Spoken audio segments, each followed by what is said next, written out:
Hello and welcome to another episode of Within the Game. My name is Aaron Wexler, and today I'm joined by the one and only Adam Roa. Adam, thanks so much for being here, man.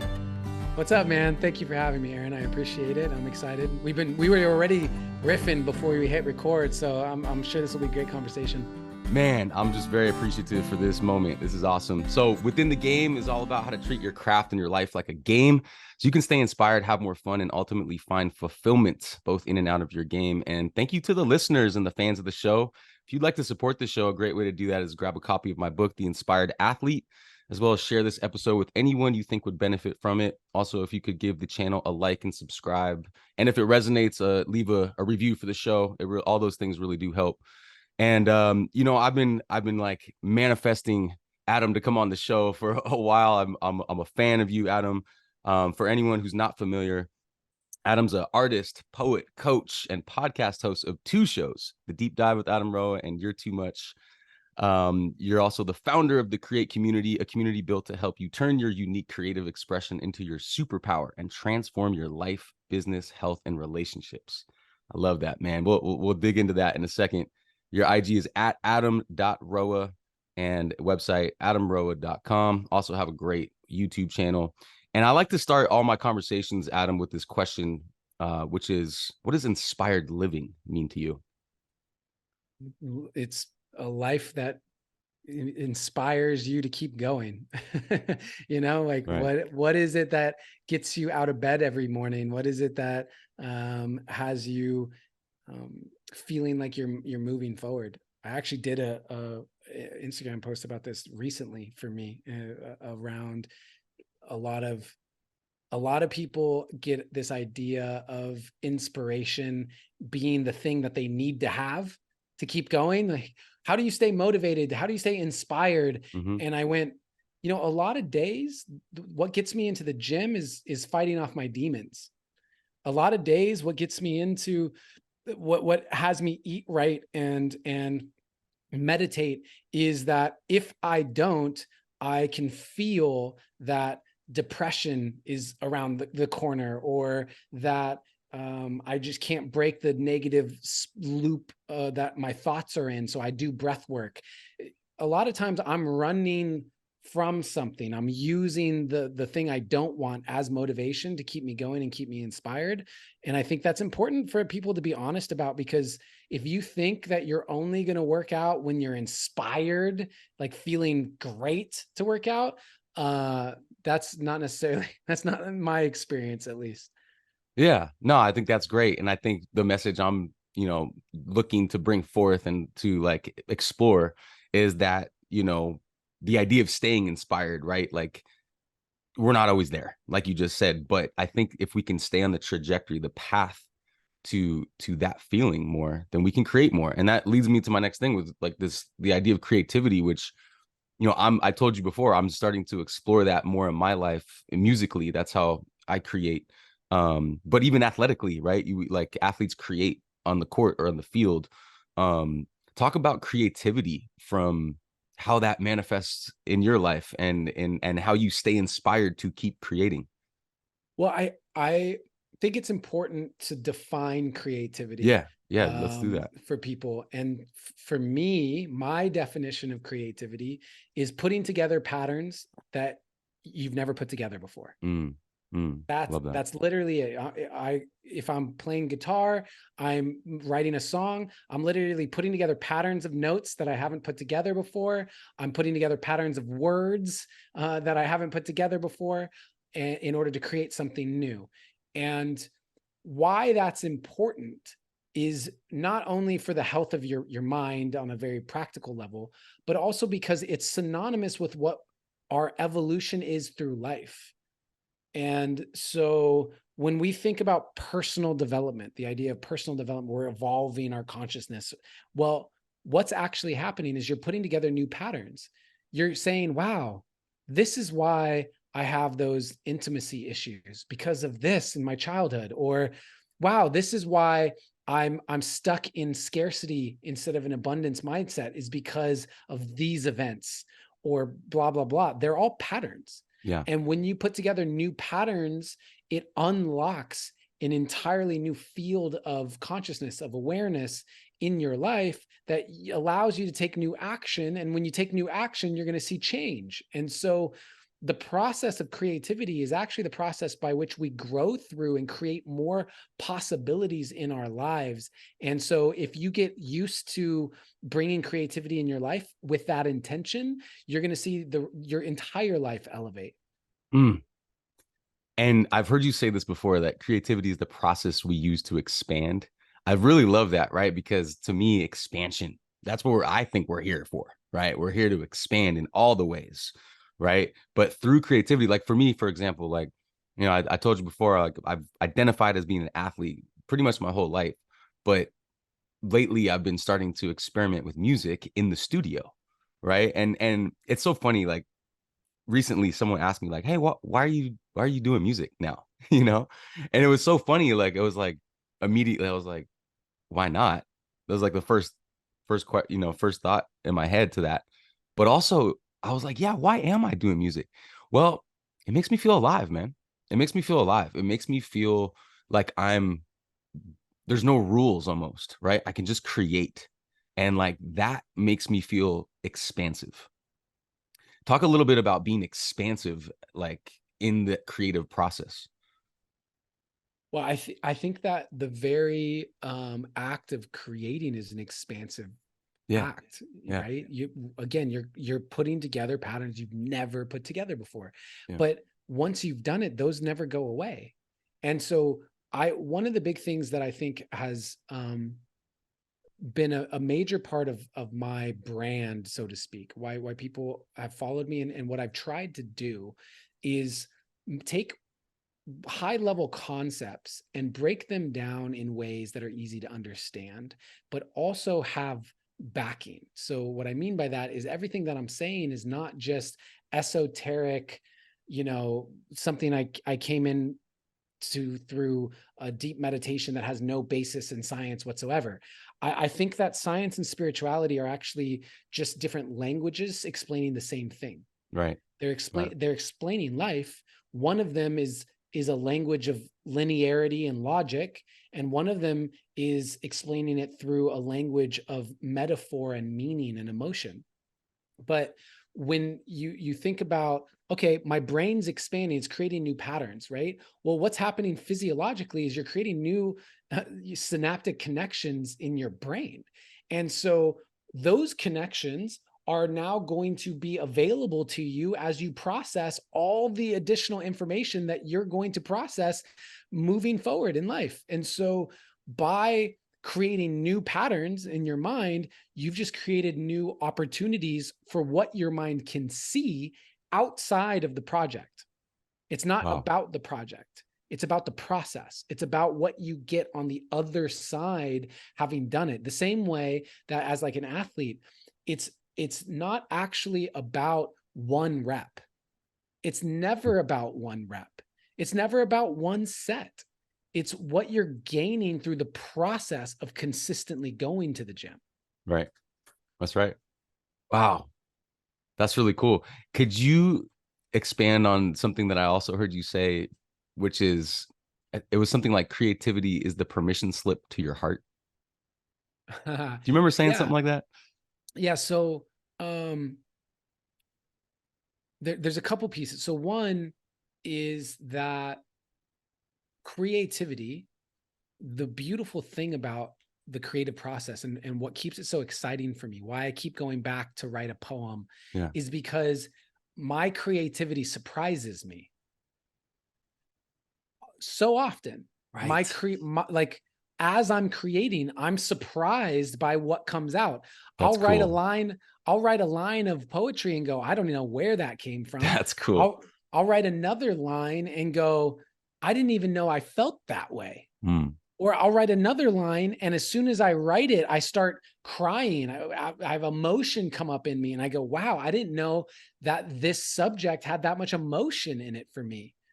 And so the Wow. creative process is revealing something deep inside myself. And generally speaking, that creative process is revealing how I feel it's also revealing how I think, but less so. It's really revealing what I believe. It's what I deep down hold in my core. And I also, it's a permission slip into other people's hearts, because art is one of those things that human beings are biologically predisposed to receive differently than anything else. And what I mean by that is, no matter how closed down someone is, no matter how shut down someone might be, they go to a movie because of how they think the movie is going to make them feel. Yeah. They put on music because of how they think that music's going to make them feel. Yeah. And so what we have is, we have this technology that bypasses their defenses and goes right to their feelings. And that's what art can do. It can go right to someone's emotions, and your real change, true cathartic, catalytic change, has to have an emotional component. But part of that is the physiology of your body and what needs to happen. But all of the biggest moments in your life that led to you changing something, changing what you believe, changing what you do, changing how you really feel, it had a big emotional component to it. And so Yeah. art allows us to do that. We can go right there. Hey everyone, thanks so much for being a fan of the show. I really appreciate your support. And if you'd like to further support the podcast, please grab a copy of my book, The Inspired Athlete. The Inspired Athlete is all about my personal growth journey, my athletic journey, my spiritual journey, all combined into one. And really the idea is that the energy of the inspired athlete is within us all, and it's up to us to evoke that.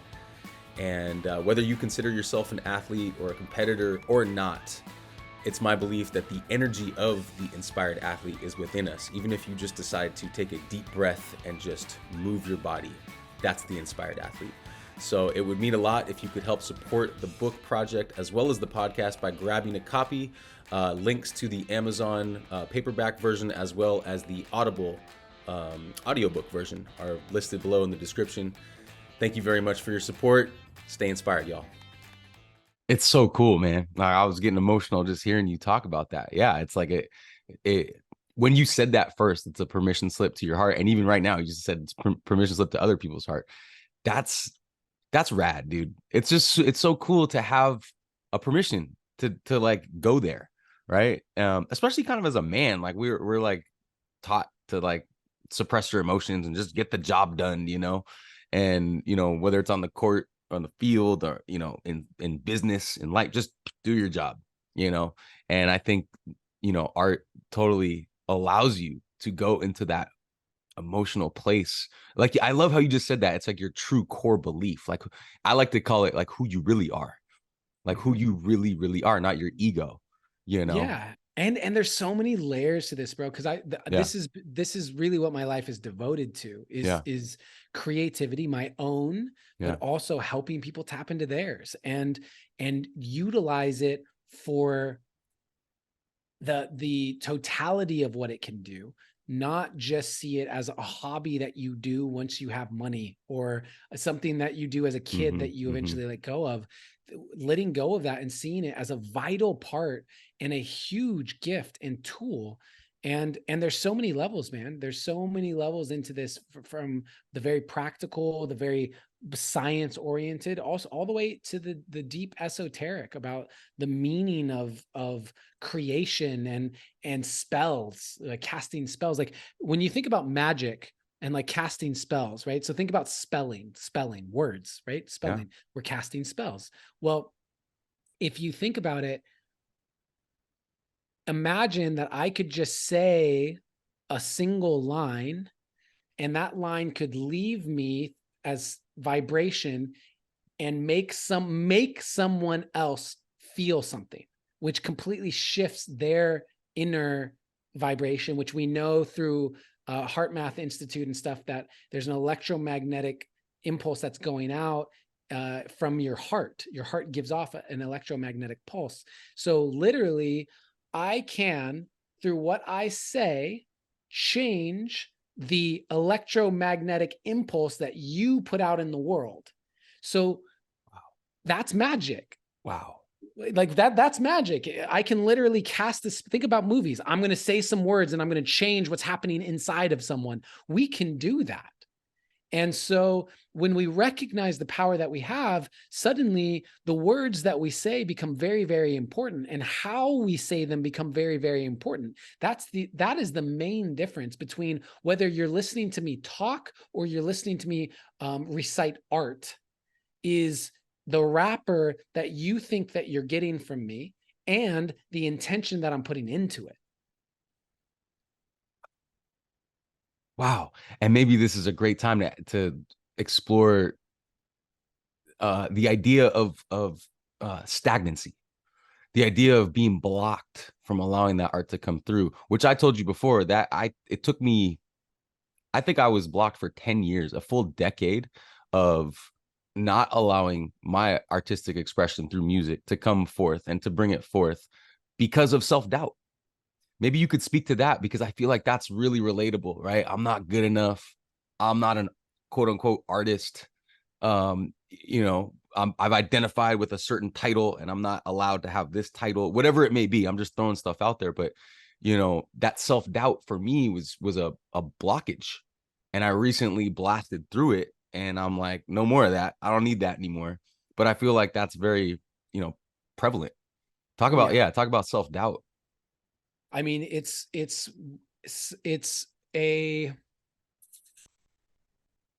it's a curriculum. Self-doubt's a curriculum. Wow. Wow. It is there to help you see where your growth is. Wow. If you don't doubt yourself, then you don't really care. Dude. If you don't doubt yourself, then what's getting you, what is driving you to be better, or to double check your work? You know what I mean? Like, let's just say that you wrote a book. Amazing. You did. The Inspired Yeah. Athlete. Yeah. Did you double check your shit? I Yeah. mean, right. Like, why? Because there's a small doubt in there. Maybe I made a mistake Yeah. somewhere. Maybe I could say something better. That's doubt. I don't, this idea that we're never supposed to doubt ourselves. No, no, no. You are supposed to use your doubt in a positive way, and by doing that you actually transform your doubt into certainty, and then when you take that certainty and embody it, you elevate to a new level, and that new level will come with new doubts. But that's the process by which we evolve. If you don't have some doubts when you enter into the next level, how do you know where to look for, where to grow, for what it is that you can improve upon? And so I have doubts, bro, every single time. I don't know how many poems I've written, right? That's where I Right. built my social media around. My poem going viral was really what blew up my social media. And so every time I sit down to write a poem, I still have doubts. I think Mm. to myself, oh man, I don't know if I can do, I don't know if, like, maybe all my creative energy is gone. Maybe the best is behind me. What if I never write a good one? What if, whatever. And you know how the best way to overcome that level of doubt is practice. Yeah. It's so, I don't understand it. You can hear the emotion in it for me. It's like, we were not taught that creativity was something that you could get better at the same way you can get better at playing like a sport, or Mm-hmm, learning a mm-hmm. language, or just, but being more creative. It's like, no, you can get better at playing an instrument, or you can get better at this or that, but you can't get better at creativity. What do you mean? You can get better at math, right? You can get better at cooking, but you can't be better as creatively. And I think if people recognize that creativity is something you can get better at, you approach it the way that you want to get better at anything. Yeah. It's why I launched the Create community, is because where is the space that you go to get better at creativity? Where is the space that you go to get better in physical fitness? You go to the gym. You want to get better at volleyball, you go to volleyball practice, you go to tournaments, you know where you go.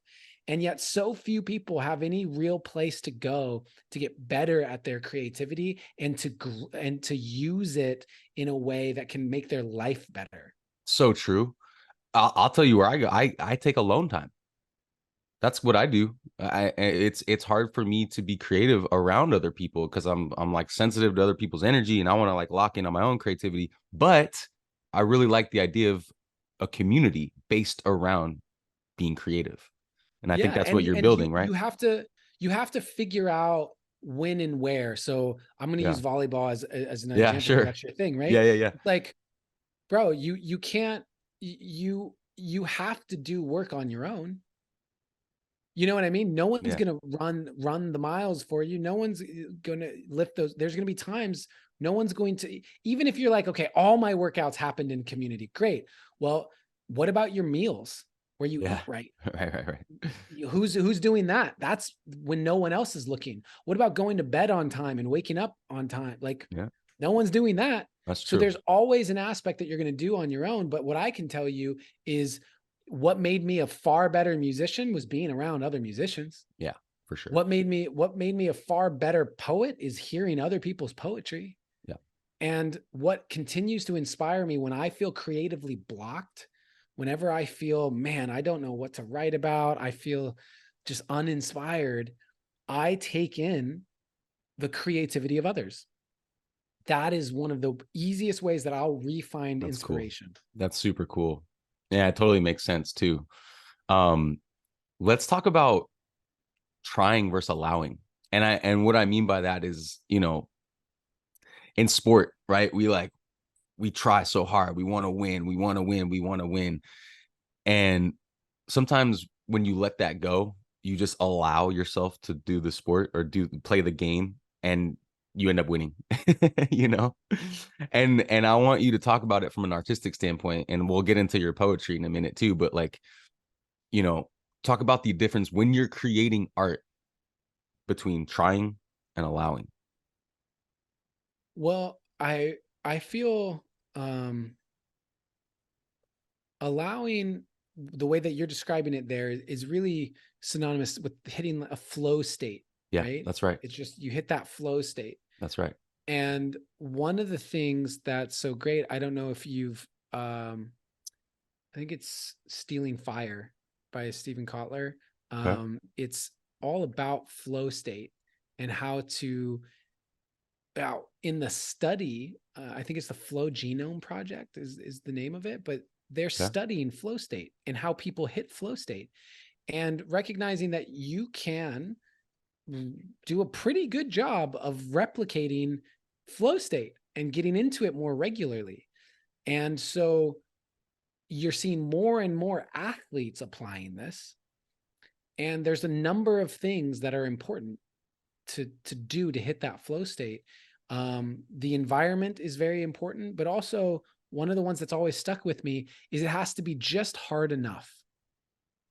So it needs to be challenging enough that it's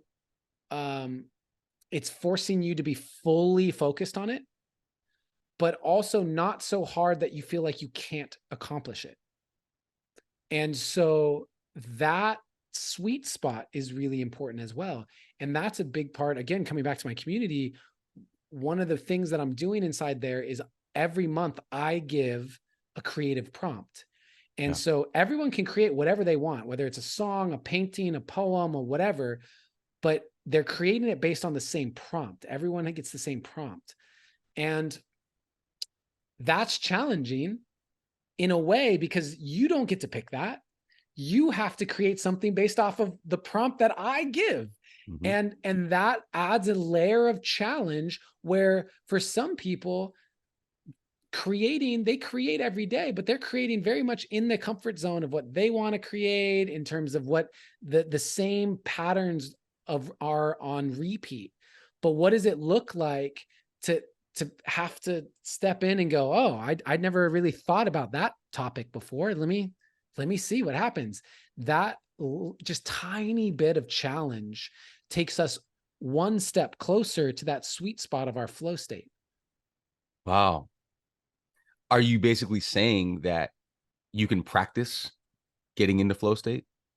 Absolutely. Yeah. 100%. Yeah, Yeah. that book would be a good one. Stealing Fire, that would be a good book for people to read about some of the additional elements of how to hit flow state. No, that's really cool because I've been asking a lot of people, a lot of champions too, if flow is something that you can practice or do you just find yourself there sometimes? And it's interesting to hear people's take on flow because I'm really interested in flow state because yeah, that's kind of where the magic happens, you know, when you find yourself there and you're just allowing.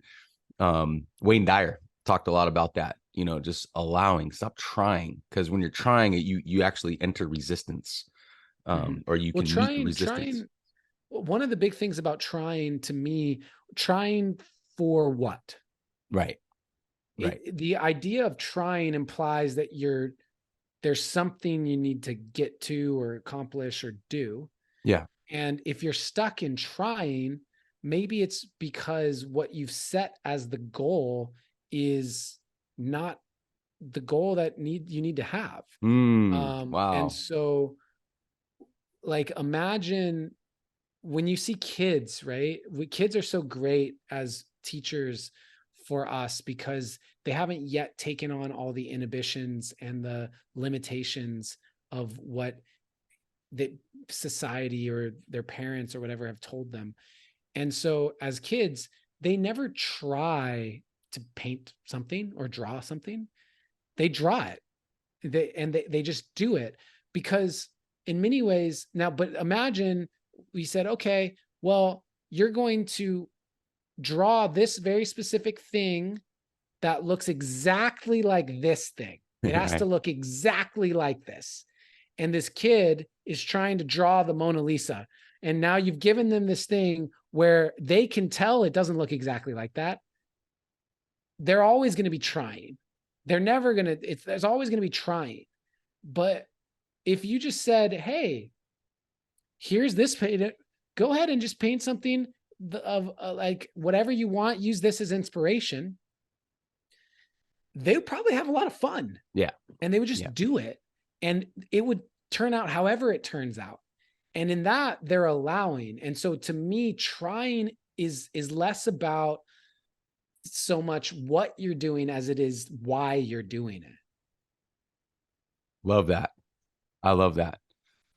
I want to get into your poetry because I told you before, your poetry has been very inspiring for me, the way you are able to articulate your emotional state. And, you know, I especially want to ask you about You Are Who You're Looking For. It's kind of the main one that I've been able to really resonate with and identify with because I feel like, and I would love to hear you talk about it, but I feel like that poem came from this idea of seeking. And I had this conversation recently with a dear friend. Like when we're seeking so much, whether it's like this outward energy, we're seeking, whether it's a relationship or seeking a result outside of us. And that poem really hit me because it's like, dude, stop seeking. Stop seeking. You are enough. You are who you've been looking for, you Mm-hmm. know. And it really made me think about doing more mirror work. I've talked about mirror work in my book, which is like it's kind of intense to like stare at yourself and like really get into that self-love, which I want to get into too. But yeah, I just want to hear you talk about that poem, how it came about, and how it's led to this kind of success for you. Yeah. Well, what's the poem's great in terms of when we talk about allowing, because that poem is called You Are Who You've Been Looking For. I was pulled randomly on stage Mm, at an event and asked to perform a poem, and I did it. And that event was filmed. It had 1,500 people there. And so later, it would be found by a company called Goalcast, which makes their whole thing is about making motivation and inspiration go viral. yeah, And yeah. so they asked me for permission to turn that poem into a piece where they added, some B-roll footage and some music to it. And they released it, and it got over 200 million views. Let's go. And Let's go. so, It's awesome. and yeah, and really built it blew up my social media. Right. And so, and this was years ago. This is like 2018. Okay. And so, um, what's interesting about that is it wasn't my event. It wasn't my camera crew. It wasn't my edit. It wasn't my platform. Like none of those things. Wow. And yet here it is, the most viral poetry performance in history. And so it's wild to think about, but it also shows the ways in which people think things have to go often aren't that. Right. What really was mine to do in all of that was I was prepared for the moment. And they say luck is when preparation meets opportunity. Mhm. Well, I was called randomly on stage. Great. And what people don't know is that before that, I had already been touring my spoken word poetry with no social media following to audiences of like 30, 40, 50 people. And that was, and I was I was doing it because I had this one-man show that I wanted to share Yeah. and do. And I toured Australia with it and Canada with it. And I lost money because I couldn't sell enough tickets, but I just needed to do it. And so by the time I was pulled on stage, I'd already been on a bunch of stages because I made that happen. I essentially paid to make that happen. And by the time I was pulled on stage, I still had the poem memorized, ready to go, because I was staying ready. And so I was ready for the moment. And if you want to go even further back than that, I had moved to LA to pursue an acting career. And so I pursued an acting career for about a decade. And that included tons of professional training, stage training. I did professional theater. I did improv. So, being on stage in front of people, not having any idea what you're going to say and just having to be funny, basically. And like all of that for 10 years. And that led to that moment as well. And so what is important for people to understand is poetry was never the thing that I set out and said, I want to be a professional poet.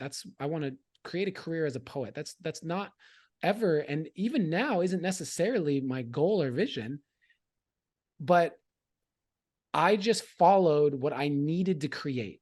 I followed a need to pursue acting, and I went and trained at it as hard as I could to be the best I could be, and then found poetry, and then felt a need to create my own one-man show because I'd been an actor, right? So I wanted to create a one-man show and design my own thing, and then I wanted to tour it.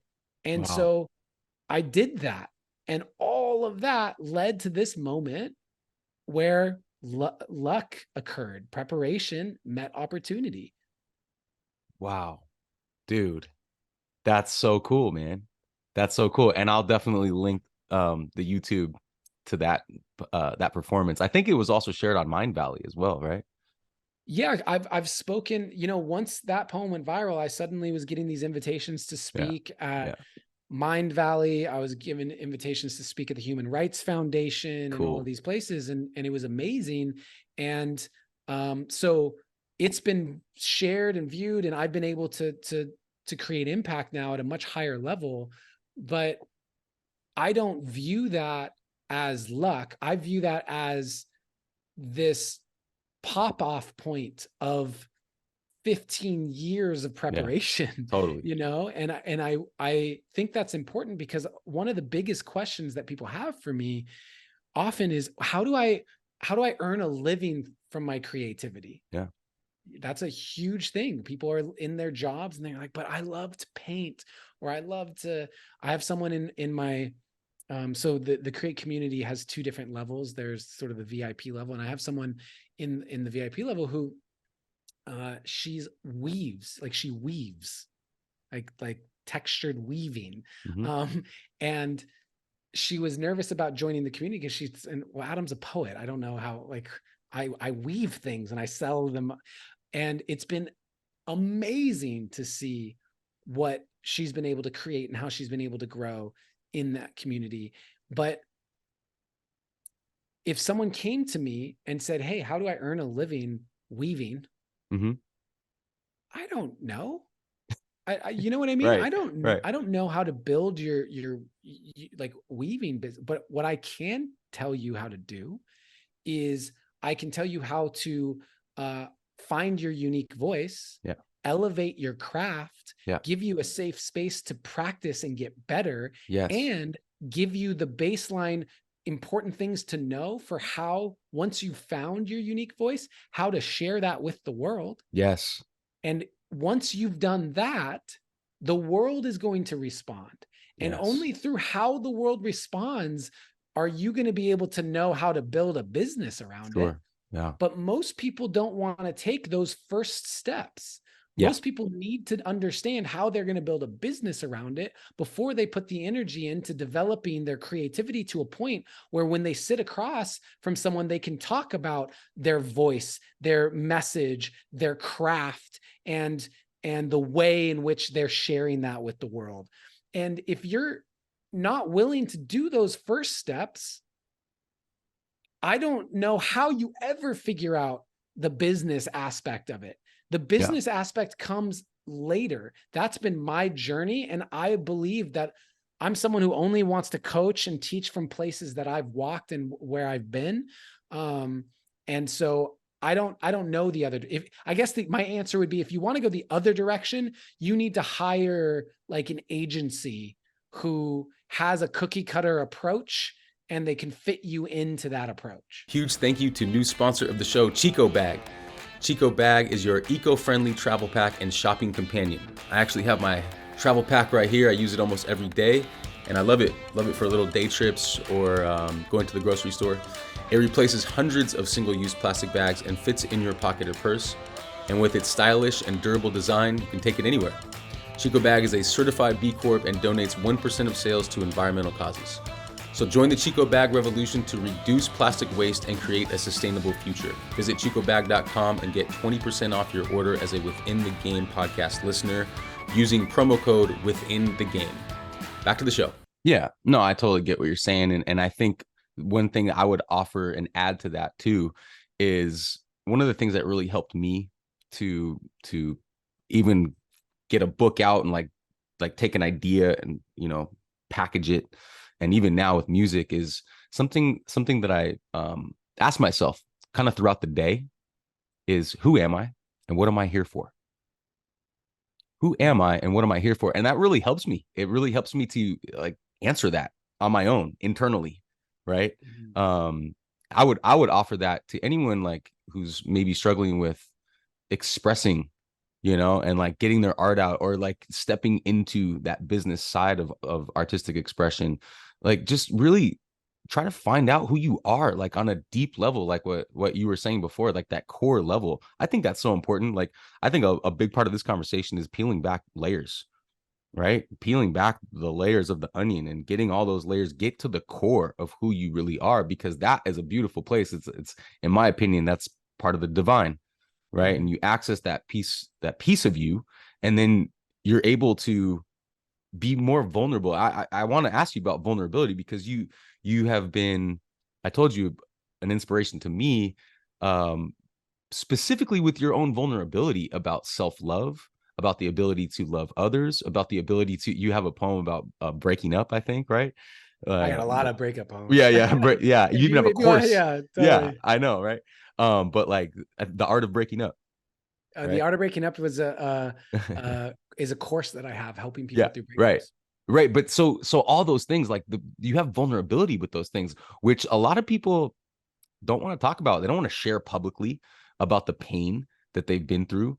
You've shared that publicly about your own, abuse, talk about how vulnerability has helped you step into this person that you are today. Well, that's, I don't know if you've heard the saying, but essentially our biggest traumas, our biggest wounds become our greatest strengths. Yep. And so for me, speaking of the abuse, I was molested when I was 5, and that memory got locked away and was repressed. So I didn't actually remember it until basically I was 30. Yeah. And so what ended up happening for me was that I moved through 25 years of my life, my puberty, girls, like college, acting, all of those things for a very long time, feeling on some level that there was something off in me, something wrong with me. And I created this because I couldn't see what it was. I just created the story that there's something wrong with me. And I know people will say there's nothing wrong with you, but I can feel there's something wrong with me. Mm.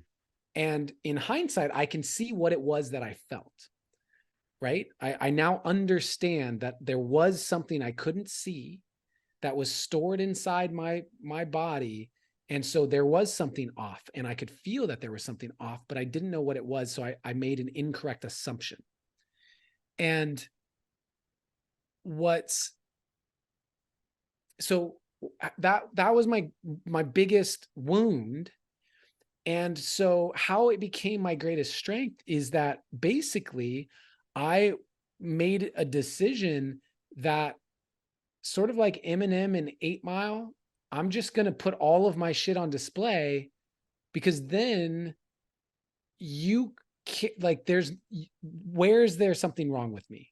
Right. You know what I mean? It's all Right. out there. It's all out Where is there. there something wrong with me? I've put it all out there. There's literally nothing left for me to share with you. I've shared everything I can with you. Wow. I made a reality show called The Art of Choosing Love that was literally me crying all over the world because I hired cameras to follow me and show what it looked like to heal after a breakup of being in a relationship for 10 years with a woman. And so, Wow. like, legitimately, let's put a camera and share with the world some of my deepest pain, my insecurities, my whatever. Let me just put it on display. But that came from this need to know that in, like, all of the crevices, all of those shadowy parts that most people don't want others to see, that if I could share those with the world, then there wasn't anything wrong with me. Mm. There was nothing left for me to share. And so through that process, it has suddenly become this thing that people respect me for. Totally. But Yeah. it wasn't something I did for others. I did it for myself, and I knew, and then in doing that, I started to see the impact that it had on others. And now it's not that it's easy necessarily. It still requires, I still take shots from people. I still, you put yourself out there, it's still going to be this thing. But, and there is a level of sensitivity every time I put out something like that. Yeah. But it does get easier for sure. It may be not easy, but it does get easier over time. Did you do a whole bunch of self work before you like went on that tour of like, you said you hired cameras to like show your emotional output, you're crying and stuff like that. But did you do like therapy, and did you do like the work people talk about like these days? Did you do a bunch of that first? Yeah, Yeah. definitely. Well, Yeah. definitely. I mean, I would say that I really dove into well, I mean, it depends really how you look at it, right? So my parents, I was very blessed. My parents raised me, and they introduced me loosely to personal development Yeah. at a young age. So when I was 12, they gave me Rich Dad, Poor Dad, for Mm. example, to read. Yeah. And my dad gave me a biography about Michael Jordan. So Mm-hmm. I had some of that mindset instilled at an early age. And so I've always had that. And then acting became a way for me to go into personal development. So Sure. the way that we talked about creativity, acting was that. It was a lot of work. When I first started acting, in order to learn about a character who was, how do I get emotional at this moment? Well, let me dive into my own past and see, wow, okay, I'm going to think about my father and this relationship, and use that sadness as fuel for this character. And so there was a lot of growth in that way through acting and creativity. But I would say it really went on hyperdrive in 2013, because that's when I had what I would call a spiritual awakening. And suddenly my entire life became about growth. It Mm. became about what I was learning about myself. Became about expanding my consciousness, and everything kind of shifted. And so between 2013 to 2018, when I started making that show, The Art of Choosing Love, which is on YouTube, by the way, anyone who wants to go watch it. 2013 to 2018 was, bro, I mean, I was obsessed. In many ways, I still am, but at that point, it was so new that I was obsessed. Podcasts, books, videos, retreats. I hired coaches. It just was nonstop. Yeah, I mean, the personal growth world, I've been in a very similar situation where I've just kind of delved into it. The podcasts, the courses, the people, I mean, I think we are here to grow, right? Like, if you're not into personal growth, I mean, what are you doing, right? Like, we are constantly growing all the time. So I really resonate with that. I want to go back just a little bit to this idea of self-love, because for me, like, that was the first chapter I wrote about in my book. It was the message that came through right away. Like, before you do anything else in this world, you have to love yourself. Before you go love your sport, before you go love your craft, you have to love yourself. I want to just unpack that a little bit, because you said before that you had been diagnosed with depression. I heard you talk about that a little bit, and that was actually a really liberating moment for you, when you were like, oh, that's what it is, and you put a label on something, and then you could actually go forth from there. And I think that's going to be really relatable to a lot of people who are struggling and might be listening to this, and it's like, yeah, that idea of self-love is great, but screw that person that molested me, or screw that person. There's a lot of fu energy in the in the healing process, I'd say. But I want you to talk about the idea of being labeled, or having the label of, okay, you are experiencing depression right now, and how you went forth from that moment into your self-love journey, into this healing journey, into this spiritual growth journey.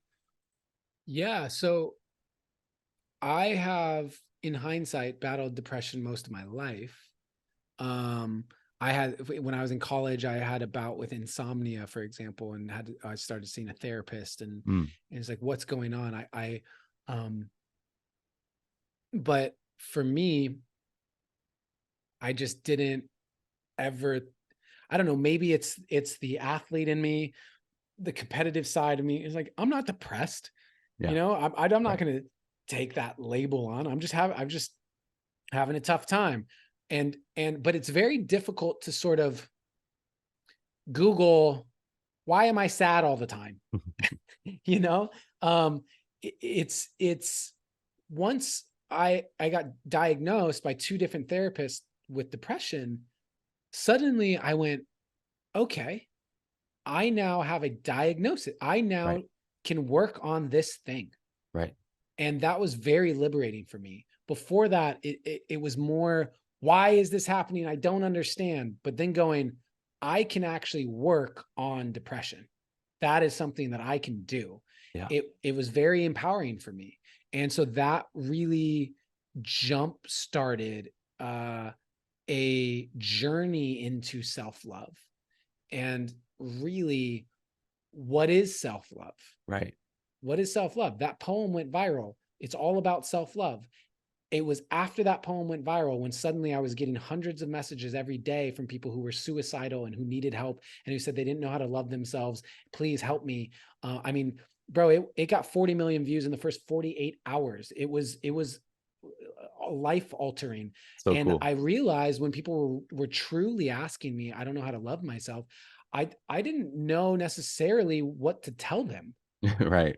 I didn't actually know, what do I say to them? I don't have an answer. And that dropped me into a really deep depression combined with a bunch of other things, breakup, etc. And so I spent what I think now looking back was several years moving through various stages of depression and developing an understanding of self-love that I now teach so that I have an answer.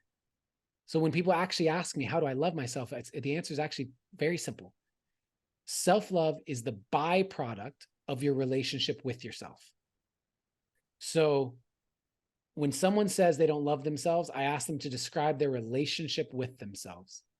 Tell me about your relationship with yourself.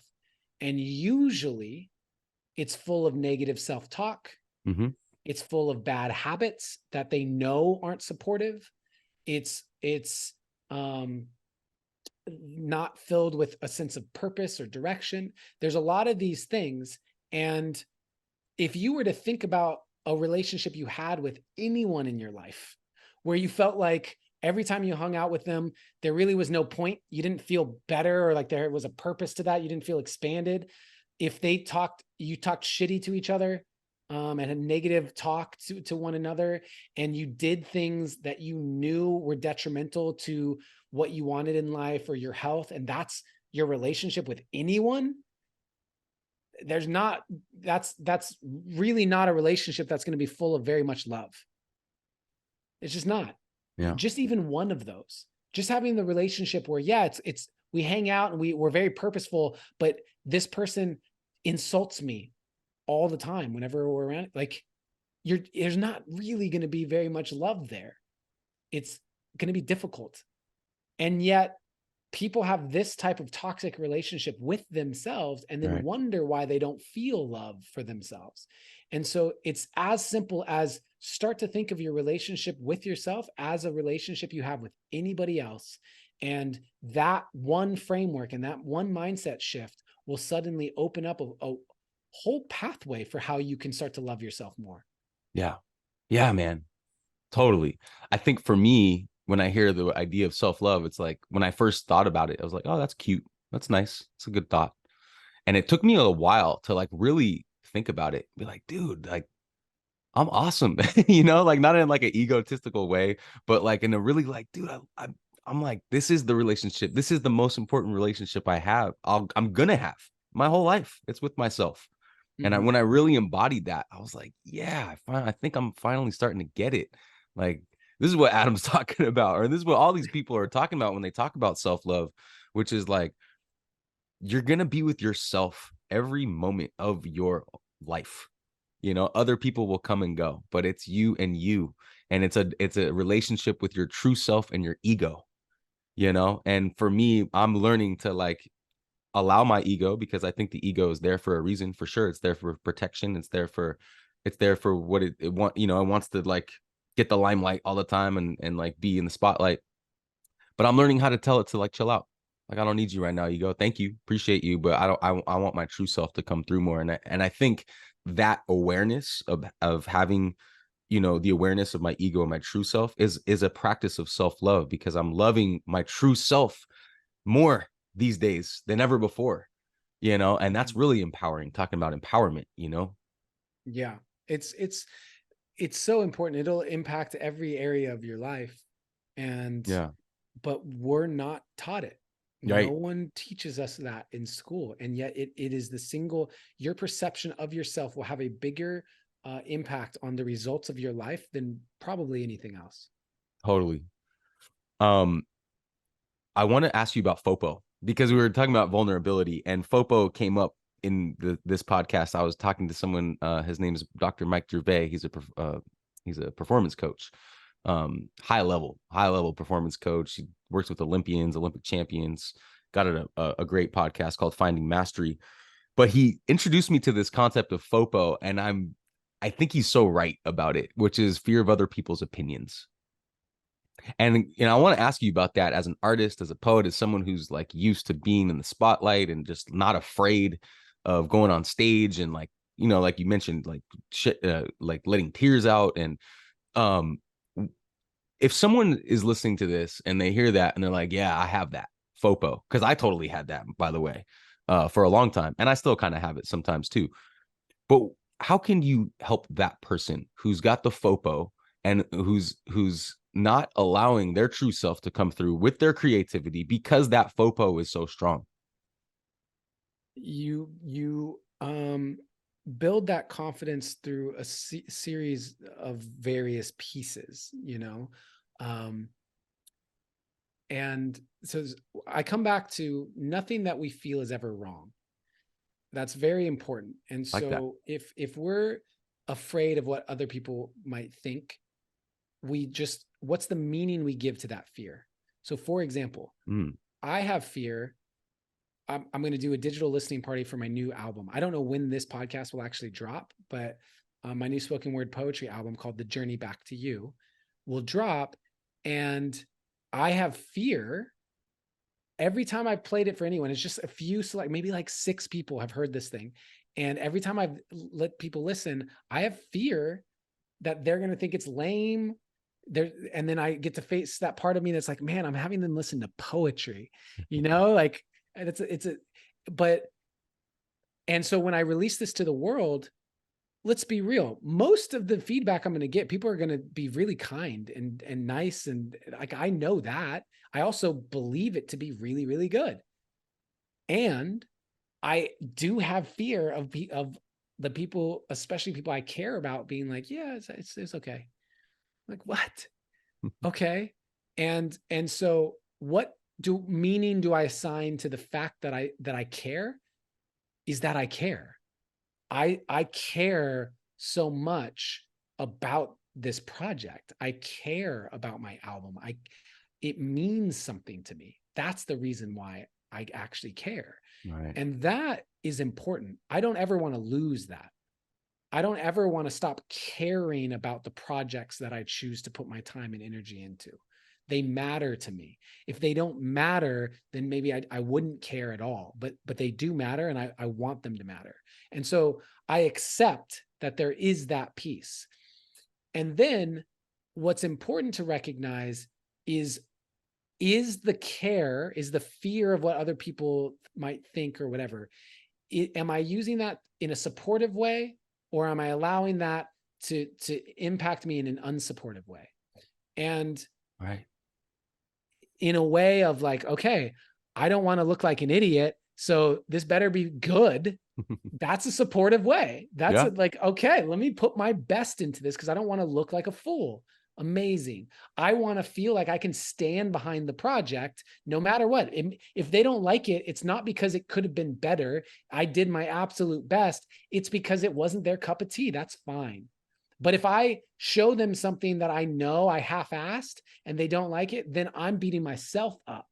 And so my fear of them not liking it or whatever, I'm using in a supportive way to make sure that I do my absolute best. Yeah. For people who are stuck in a scale, right? It's like, wow, here's my fear, but here's the desire to do something.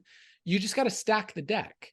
You just got to stack the deck in a way where you have all these elements that support you in overcoming the fear, make it have more weight. So what are ways that we can do that? One, community. Coming back to the create community. You need a space where people believe in you. You need people in your life where you can share your art, your dreams, your visions, and they support you. And a lot of people don't actually have that.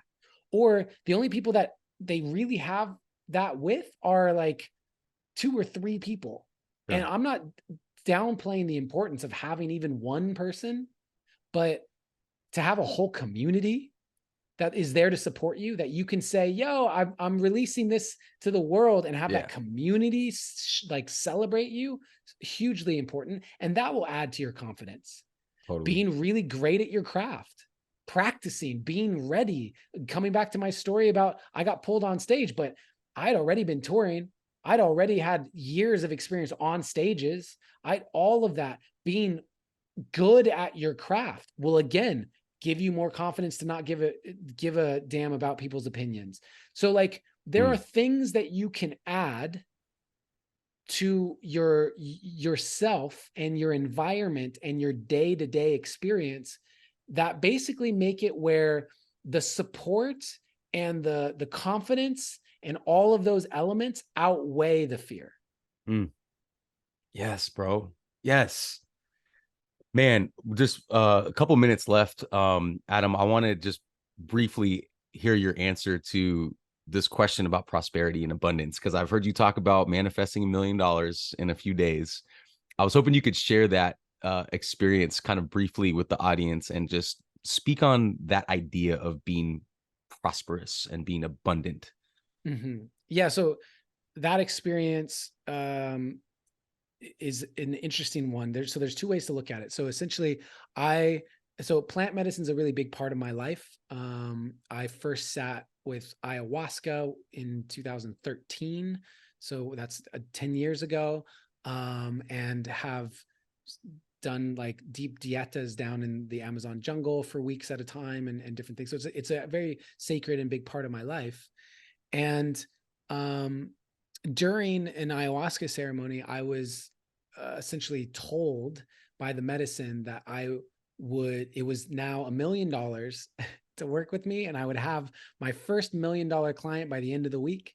Let's go. And 5 days later, I had $1 million transferred to me in one lump sum for a 1-year one-on-one coaching contract.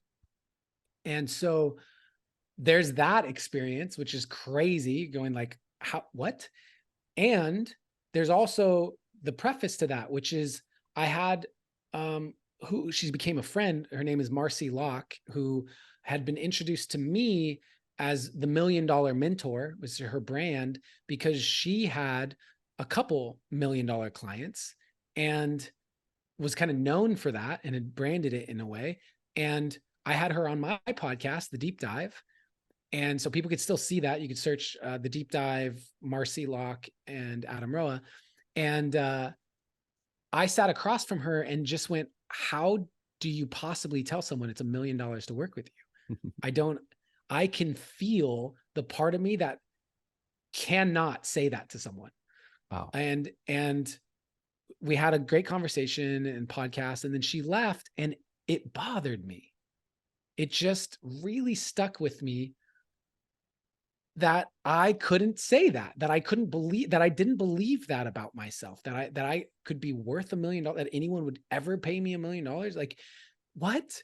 And that led me to essentially spend the next kind of, from that point forward, I went on a journey of going, okay, how do I become someone who feels worthy of being paid $1 million for coaching? What would that look like? What is my relationship to money, first and foremost? What is my relationship to coaching? What is the value that I provide? All of these questions that I started going down. And I don't know the exact timing of it, but it was less than a year later that I was paid $1 million. So I think that when it comes to prosperity and abundance, it's valuable to see where we are and know where we want to go. And for me, I don't charge $1 million. I have never charged $1 million to anyone else ever like since then. But what it did was it completely freed me of this idea of what my value was. It completely freed me of the idea of how long it had to take to make certain amounts of money, or like what it needed to look like, or the logical way. And it also opened me up to a way of living through magic that, you know, when I say that we do this personal development work to love ourselves, and we start to do this work around our creativity so we can expand our consciousness and all these, like, doing that work will change everything. On this podcast, I explained that my poem going viral changed everything. And I had very little to do with it practically. The things you would think I would need to do, I didn't have to do. And then making $1 million, becoming a millionaire, you would think there's ways that you have to go about that. Not, hey, you were in a ceremony and you were told it was going to happen, and 5 days later it did. understand that I also had to sit in front of someone and say, it's $1 million to work with. I had to confront the very thing that a year earlier I went, there's no way I could do that. And I did it twice. I did it twice for 2 different people, and they both said yes. And I ended up removing the offer from the first person because in a meditation, I got the message it was only supposed to be one of them. So I have to pick. And so I literally, one of them had said yes, and I said no to $1 million contract. So like, Wow. I had to do it twice. And then I had to show that it wasn't about the money to the universe or God or whatever, and say, all right, I'm basically giving this money back. And so there's so much. I mean, the last thing I'll say to this is like, there are so many things that people believe about how the world works and the ways in which things need to happen.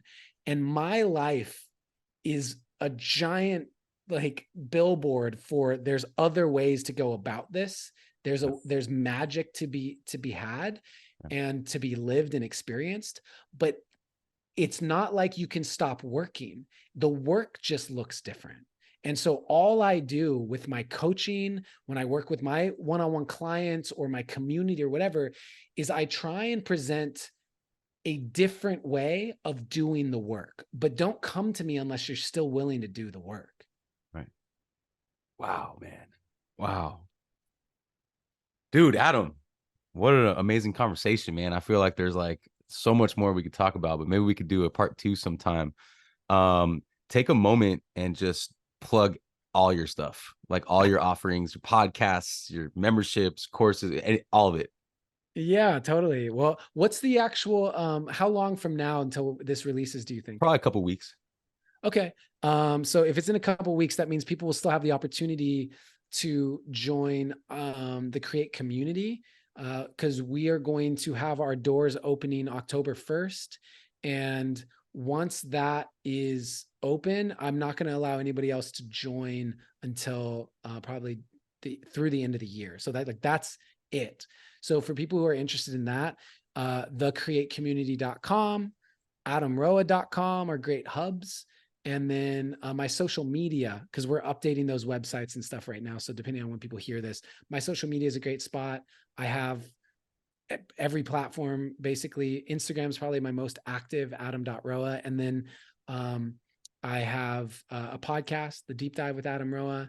And then, yeah, man, just if you like to get deeper stuff with me, I have a lot of ways to go deeper. I send out a weekly email with my biggest learning of what I'm going through at the time, that you can sign up for on my website and all of the things. So cool. Yeah, a lot of places you can find me. If you want to work with me, the Create community is a great place for creativity. And, if you want to work with me on like a one-on-one deeper level, I only work with probably about 4 or 5 people a year, but yeah, you can reach out to me directly. Awesome. I'll link all those things below here too. And yeah, man, I just thank you. And I thank the listeners too. If you guys have been with us this far, appreciate you guys. Please remember to like and subscribe. And Adam, I appreciate you so much, man. I'm inspired by you. Thank you very much for your time today. For all the listeners out there, peace, blessings, stay inspired, y'all.